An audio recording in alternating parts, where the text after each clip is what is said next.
Financial markets పై పట్టు సాధించాలి అనుకునే వాళ్ళు రేవంత్ కండక్ట్ చేసే వెబినార్ కోసం ఈ క్రింది నెంబర్కు సంప్రదించగలరు.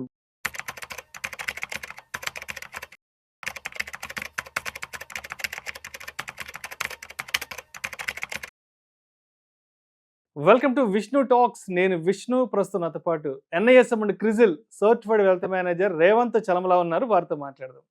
నమస్తే రేవంత్. నమస్తే అండి. Welcome to Vishnu talks. Thank you sir. So Revanth, ఇప్పుడు బయట ఎక్కడ చూసినా కూడా యుద్ధ వాతావరణం, భారత్ పాక్ మధ్య పరస్పర దాడులు. సరిగ్గా 25 సంవత్సరాల క్రితం అంటే 1999లో కూడా వాజ్పేయి గారు మన ప్రధానిగా ఉన్నప్పుడు అప్పట్లో కూడా కార్గిల్ యుద్ధం జరిగింది. ఇదే రోజుల్లో, ఇదే మే, జూన్, జూలై మాసాల్లో అప్పుడు కార్గిల్ యుద్ధం జరిగింది కదా.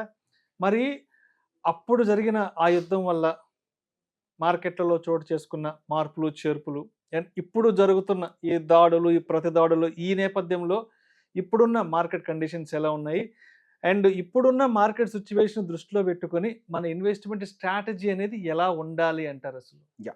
సో ఇది పర్ఫెక్ట్ క్వశ్చన్ సార్. ఇప్పుడు యుద్ధం జరుగుద్దా జరగదా ఇది మన చేతుల్లో లేదు, అది లీడర్లు డిసైడ్ చేసే అంశం. సో మార్కెట్లో ఒక ఇన్వెస్టరు ఒక బలంగా ఎదగాలి అని అంటే ఎటువంటి సిచ్యువేషన్లో ఎటువంటి స్ట్రాటజీని బిల్డ్ చేయాలనేది కీ రోల్ని ప్లే చేస్తుంది.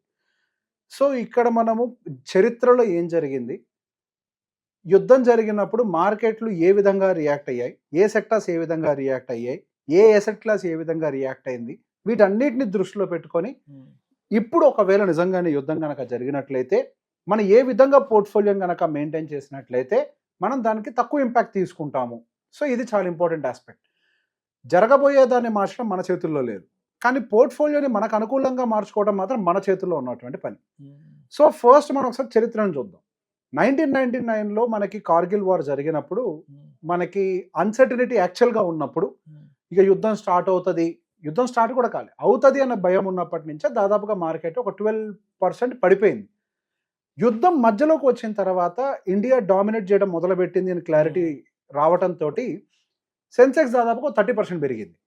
యుద్ధం జరుగుతుండగానే, యుద్ధం ముగించలేదు ఇంకా, అంటే ఆ సిచ్యువేషన్స్ అన్ని భారతదేశానికి అనుకూలంగా ఉన్నాయి అన్న సంకేతాలు వెలువడినప్పుడు. ఎగ్జాక్ట్లీ. సో ఇక్కడ మనం అర్థం చేసుకోవాల్సింది ఏంటి, అన్సర్టనిటీ ఉంటే అంటే ఎటువైపుగా అడుగులు వేస్తారో క్లారిటీ లేనప్పుడు మార్కెట్ కిందకు వచ్చింది. అడుగు వేసేసిన తర్వాత మార్కెట్లు కింద నుంచి పైకి వెళ్ళడం మొదలుపెట్టాయి. అంటే మార్కెట్కి ఇక్కడ అన్సర్టనిటీ నచ్చదు, అటో ఇటో ఏదో ఒక స్టెప్ తీసుకోవాలి మార్కెట్. ఏ స్టెప్ తీసుకున్నా కానీ మార్కెట్ యాక్సెప్ట్ చేస్తుంది. ఒకవేళ యుద్ధం జరుగుద్దా, ఓకే, ఒకసారి కింద పడతా, నేను అక్కడి నుంచి ఏం చేయాలి డిసైడ్ అవుతానని డిసైడ్ అవుద్ది. లేదు, ఏమీ లేదంటారా, నెక్స్ట్ మార్కెట్ ఎకానమీకి అనుకూలంగా రియాక్ట్ అవ్వడం మొదలు పెడుతుంది. కానీ జరుగుద్దా జరగదా అనే ఒక అన్సర్టనిటీని తీసుకోవడానికి మాత్రం మార్కెట్ రెడీగా లేదు. సో అదే టైంలో మనకి గోల్డ్ని కూడా గమనించిన, గోల్డ్ దాదాపుగా మనకి 4 నెలల్లోనే ఒక 10 to 11% వరకు కూడా పెరిగింది. సహజంగా గోల్డ్కి అన్సర్టనిటీసే ఫీడింగ్. ఎప్పుడైతే ప్రపంచవ్యాప్తంగా అన్సర్టనిటీస్ ఉంటాయో అటువంటి టైంలో కమోడిటీ ప్రైజెస్ అనేవి పైకి వెళ్తాయి. అందులో గోల్డ్ అనేది కూడా 4 నెలల్లో దాదాపుగా 10 to 11% వరకు కూడా ఇంక్రీజ్ అయింది. అదే టైంలో మనకి మన ఇండియన్ రూపీ డిప్రిషియేట్ అవ్వడం కూడా జరిగింది. ఇండియన్ రూపీ ఎందుకు డిప్రిషియేట్ అయింది ఆ టైంలో అంటే, FIS వాళ్ళు సహజంగా ఏం చేస్తారు, అన్సర్టనిటీ, మనకి పొలిటికల్ అన్స్టెబిలిటీ ఉంది, వార్స్ జరుగుతున్నాయని అంటే జనరల్గా FIS ఏం చేస్తారు, అమ్మేసుకొని బయటికి వెళ్ళిపోవడానికి ప్రయత్నం చేస్తారు. సో అట్లా వాళ్ళు బయటికి వెళ్ళిపోవటం వల్ల రూపీ డిప్రిషియేషన్ స్టార్ట్ అయింది. దాంతోపాటుగా అదే టైంలో కొంతవరకు క్రూడ్ ఆయిల్ ప్రైస్ ఇంక్రీజ్ అవ్వటము, సో ఇది కూడా రూపీ డిప్రిసియేషన్కి దారితీసింది. సో బేసిక్గా ఈ కేస్ స్టడీని మనం దృష్టిలో పెట్టుకొని ఇప్పుడు జరుగుతున్నటువంటి సినారియోని ఒకసారి అబ్జర్వ్ చేద్దాం. ఇప్పుడు కూడా మనకి LOC దగ్గర కొంతవరకు టెన్షన్స్ అనేవి రేజ్ అవుతున్నాయి. సో ఇది ఒక్కటేనా అంటే అవతల వైపుల నుంచి కూడా, పాకిస్తాన్ సైడ్ నుంచి కూడా 24 గంటల నుంచి 36 గంటలు మా మీద దాడి చేస్తామని చెప్పేసి అన్నారు. అఫ్కోర్స్ 36 గంటలు కూడా గడిచిపోయినా ఇప్పటి వరకు ఎటువంటి దాడి అయితే జరగలేదు. సహజంగా మిలిటరీకి కావాల్సింది ఎలిమెంట్ ఆఫ్ సర్ప్రైజ్, అట్లా ఎక్స్పెక్ట్ చేస్తుంటే సహజంగా చేయరు. సో ఇప్పుడు చేయరా లేకపోతే అసలు ఇంకెప్పటికీ చేయరా ఇది మనకు తెలియదు. ఇట్లా సైలెంట్గా ఉన్నంత కాలం ఎప్పటికైనా చేస్తారు అనే ఒక అన్సర్టనిటీ మార్కెట్లో కొనసాగుతుంది. సో ఇప్పుడు మార్కెట్లో ఏం జరుగుతుంది, అన్సర్టనిటీ, ఏం చేస్తారో తెలియట్లేదు. దాడి చేసేసి ఉంటే డిఫరెంట్గా ఉండేది, ఒక 3% 5% పడిపోయేది, అక్కడి నుంచి స్టెబిలిటీ వచ్చేది. ఇప్పుడు ఏం చేస్తారో ఇంకా క్లారిటీ లేదు, ఎటువంటి స్టెప్స్ తీసుకుంటారు. గ్లోబల్ అటెన్షన్ అంతా కూడా ఇండియా అండ్ పాకిస్తాన్ టెన్షన్స్ మీదనే ఫోకస్ చేస్తుంది. సో ఈ గ్లోబల్ మీడియా కానీ అందరు దీని మీద ఫోకస్ చేస్తున్నారు. సో అన్సర్టనిటీ ఉన్నప్పుడు ఫ్రెష్గా మళ్ళీ బయింగ్ చేయాలి అన్నా కానీ అటు FIS కూడా పెద్దగా ఇంట్రెస్ట్ చూపించే అవకాశాలు లేవు. సో బేసిక్గా FIS అగైన్ మళ్ళీ ఇంతకు ముందులాగే చరిత్రలాగే సెల్లింగ్ చేసుకొని వెళ్ళిపోతారా, లేదు ఇప్పుడు కనుక అనౌన్స్ చేస్తే ఇంతకు ముందులాగే మార్కెట్ పడుతుందా? సో ఈ సినారియోని కూడా ఒక్కసారి మనం అండర్స్టాండ్ చేసుకుందాం. సో ఎఫ్ఐఎస్ ఇంతకుముందు సెల్ చేసి వెళ్ళి ఉంటారంటే అప్పుడు వాళ్ళ స్టాండ్స్ అంటే మనకు పూర్తిగా అవగాహన లేదు. మేబీ వాళ్ళు ఒక కంటిన్యూస్ బయింగ్లో ఉండొచ్చు. ఒకసారి ఇటువంటి అన్సర్టనిటీ ట్రిగర్ అయిన వెంటనే సెల్లింగ్ చేసుకొని బయటకు వెళ్ళిపోయి ఉంటారు. కానీ ఇప్పుడు ఆల్రెడీ ఎఫ్ఐఎస్ సెల్లింగ్ చేసి ఉన్నారు. వాళ్ళు ఆల్రెడీ సెల్లింగ్ ఎగ్జాషన్లో ఉన్నారు. అమ్మాల్సిన దానికంటే ఎక్కువే అమ్మేశారని నేను అనుకుంటున్నాను. ఇప్పుడు మళ్ళీ అమ్ముతారని అంటే అమ్మడానికి ఎక్కువ అవకాశం లేదని అనుకుంటాను. సరే వాళ్ళు అమ్మరు కాబట్టి మార్కెట్ కింద పడదా అని అంటే సహజంగా యుద్ధం ఏదైనా జరుగుతుంది అని అంటే టెన్షన్ ఉంటుంది. ఆ టెన్షన్లో భాగం కింద చిన్న రియాక్షన్ వస్తుంది. మార్కెట్స్ మనమే ఇప్పుడు పీక్ లెవెల్లో లేవు. మార్కెట్ ఆల్రెడీ కరెక్షన్ జరిగి కొంతవరకు మిడ్ లెవెల్లోకి వచ్చి ఆగినాయి. కిందకి వచ్చింది, వాళ్ళు మిడ్ లెవెల్లోకి కూడా వచ్చేసింది. సో ఇక్కడి నుంచి మనకి డౌన్ సైడ్ రిస్క్ ఎంత ఉంటుంది? మేబీ అదే 22,000 ఉంటుందేమో. 24,500 నుంచి మళ్ళీ 22,000 వరకు రిస్క్ ఉంటుందేమో. అది కూడా ఒక టెంపరీ రియాక్షన్గా చూడగలుగుతాం. కానీ అక్కడి నుంచి మనకి మార్కెట్ టప్ అని పడిపోతుంది అంటే అటువంటి అవకాశాలు ఎక్కువగా లేవు. So Indian economy point of వ్యూలో చూసుకున్నప్పుడు మార్కెట్ కరెక్షన్ ఆల్రెడీ జరిగింది. ఎఫ్ఐఎస్ ఆల్రెడీ అమ్మటం జరిగిపోయింది. బయింగ్ కూడా మళ్ళీ రీఇనిషియేట్ చేయడం కూడా జరుగుతుంది. సో ఇప్పుడు మనం పోర్ట్ఫోలియోని ఏ విధంగా కన్స్ట్రక్ట్ చేయాలి? ఒకవేళ ఈ అన్సర్టనిటీస్ ఇలానే కనుక కొనసాగితే సహజంగా జరిగేది ఏంటి? మిలిటరీ యుద్ధానికి వెళ్ళాలని డిసైడ్ అయింది అనుకోండి. వాళ్ళు ఏం చేస్తారు? ఫస్ట్ తిండికి సంబంధించి బాగా సేకరిస్తారు. ఎఫ్ఎంసీజీ మందులు బాగా సేకరిస్తారు. ఫార్మాసిటికల్. సో బేసిక్గా వాటికి కొరత ఏర్పడుతుంది దేశంలో. వాళ్ళు ఎంతలాగా సేకరిస్తారు అని అంటే దేశంలో కొరత ఏర్పడేంత సేకరిస్తారు. చాలా హై డిమాండ్ క్రియేట్ చేస్తారు వాళ్ళు. సహజంగా యుద్ధం జరిగినప్పుడు ఎఫ్ఎంసీజీ సెగ్మెంట్కి సంబంధించి అంటే తినుబండారాలకు సంబంధించి కొంత కొరత ఏర్పడుతుంది. సో ఇక్కడ మీరు ఒక విషయాన్ని ఎప్పుడైనా గమనించాలి.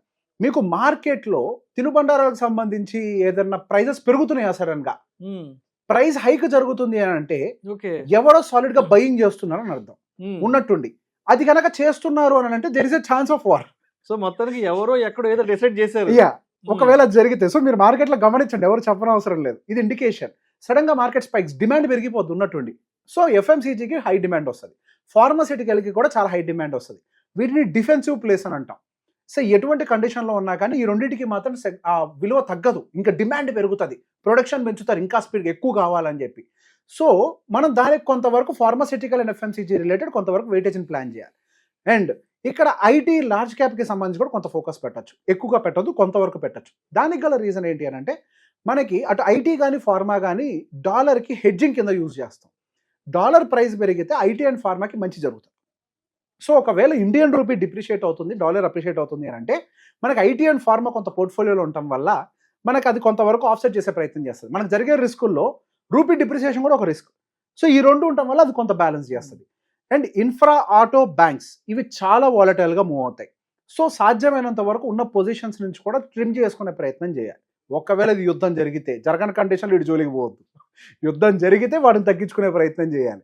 ఇప్పుడు ఇది చెప్పాం కదని చెప్పి ట్రిమ్ చేసేసాం అనుకోండి, రేపు యుద్ధం జరగకపోతే ఆపర్చునిటీ మిస్ అవుతాం. సో పరిస్థితులను గమనించుకుంటూ కొద్దిగా తగ్గించాలి. దాంతోపాటుగా స్మాల్ అండ్ మిడ్ క్యాప్కి ఎంత దూరం ఉంటే అంత మంచిది. ఇక్కడ లార్జ్ క్యాప్ సెగ్మెంట్కి సాధ్యమైనంత వరకు మనం వెయిటేజ్ ఇచ్చే ప్రయత్నం చేయాలి. సో ఇదే టైంలో మనకి నెక్స్ట్గా గోల్డ్ యొక్క పరిస్థితుల గురించి గమనిద్దాం. సో గోల్డ్ అనేది కూడా మన పోర్ట్ఫోలియోలో డిజిటల్ గోల్డ్ కానీ, ఈటీఎఫ్లు కానీ, అంటే మ్యూచువల్ ఫండ్స్ కానీ లేకపోతే ఈటీఎఫ్లు కానీ మన పోర్ట్ఫోలియోలో కొంతవరకు తీసుకొని పెట్టుకోవాలి. ఒకవేళ యుద్ధం అంటూ జరిగింది అని అంటే సేమ్ ఇంతకు ముందు జరిగినట్టుగానే 3 నుంచి 4 నెలల సమయంలో ఒక 10% వరకు కూడా ర్యాలీ, అంటే 8 to 12% మధ్యలో ర్యాలీ అవడానికి స్కోప్ దొరుకుతుంది మనకి. సో దాంతో పాటుగా మనం ఓన్లీ గోల్డ్ చూడాలా, వేరే ఇన్వెస్ట్మెంట్ ఆప్షన్ లేదా అంటే yes we have silver also.